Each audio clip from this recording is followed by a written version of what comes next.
नमस्कार, मेरा नाम डॉक्टर निशा कपूर है और मैं सह्याद्री हॉस्पिटल पूना में गैस्ट्रोएंटरोलॉजिस्ट हूँ। आज हम एक बहुत ही बेसिक प्रक्रिया के बारे में बात करेंगे, कॉन्स्टिपेशन यानी कब्जी। पेट साफ नहीं होता, ऐसे परेशानी से बहुत सारे लोग गुजरते हैं और मेरे पास ऐसे बहुत सारे पेशेंट्स आते हैं जिनको क्रॉनिक कॉन्स्टिपेशन की प्रॉब्लम बनी रहती है और बहुत सारे लोग इसको अपचन मानते हैं।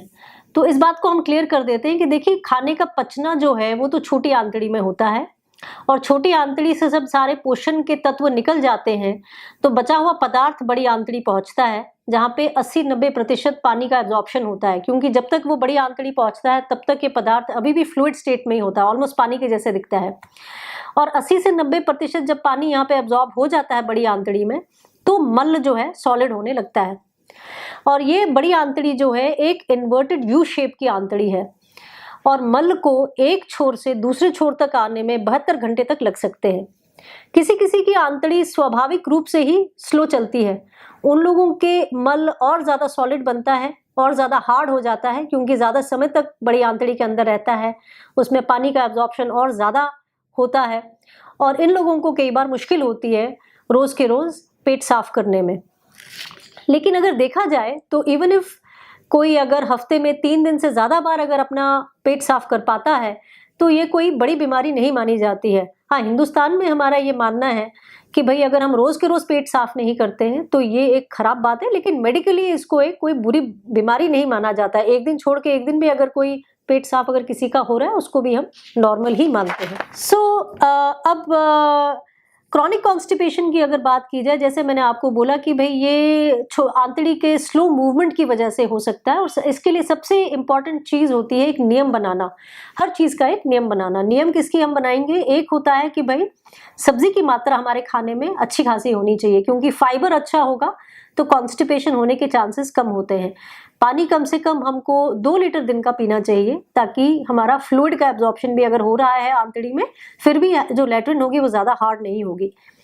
थर्डली, हमारा हैबिट एक फॉर्म होना चाहिए कि भाई रोज सुबह सवेरे उठ करके हमें जाके शौचालय जाना है।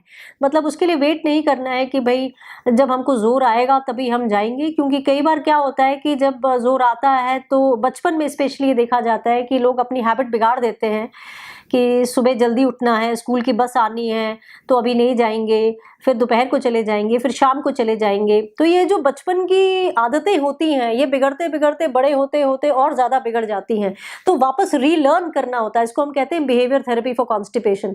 तो एक किस्म से रीलर्न करना पड़ता है इस पूरे हैबिट को। एंड लास्टली, बहुत इंपॉर्टेंट चीज है कि देखिए, हम भी एक जानवर ही हैं और हमारे लिए चलना सबसे इंपॉर्टेंट फिजियोलॉजिकल एक्सरसाइज मानी जाती है। तो मिनिमम तो मैं कहती हूँ 5 किलोमीटर का पूरे दिन में चलना होना चाहिए। तो अगर एक अडल्ट आदमी एक औसतन रेट पे चलता है तो 1 घंटे में तकरीबन वो 5 किलोमीटर कवर कर लेता है। जरूरी नहीं है कि आपको सारा का सारा चलना जो सुबह ही करना है या रात को ही करना है, आप दिन भर में इसको कवर कर सकते हैं, लेकिन ब्रिस्क वॉकिंग होना है। ये ऐसे नहीं होना चाहिए कि भाई घर में हम अंदर बाहर करते करते 5 किलोमीटर कर रहे हैं, वो वॉकिंग हम नहीं मानते हैं।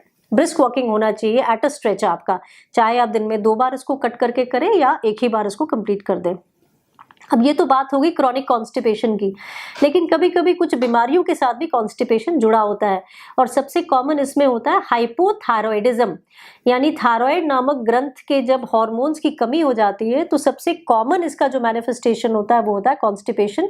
इसीलिए थायराइड प्रोफाइल करना बहुत जरूरी है, क्योंकि ये इजीली ट्रीटेबल प्रॉब्लम है और काफी कॉमन है हमारे देश में। सो थायराइड का एक जांच बिल्कुल होना चाहिए और अगर उसकी कमी है तो उसकी टैबलेट पे शुरुआत हम कर सकते हैं।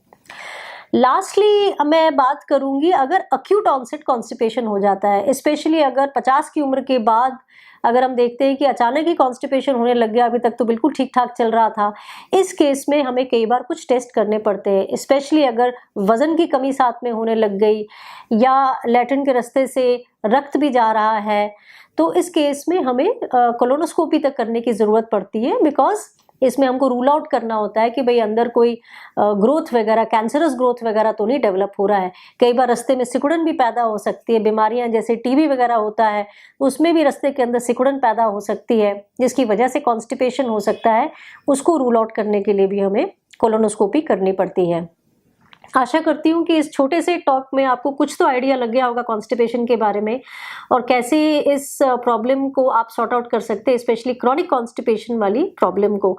और अगर कोई और आपके पास सवाल हो तो आप नीचे दिए हुए एड्रेस पे आप डेफिनेटली आप कंटैक्ट कर सकते हैं, and we'll try and get back to you and solve your questions for you. Thank you so much. Good day.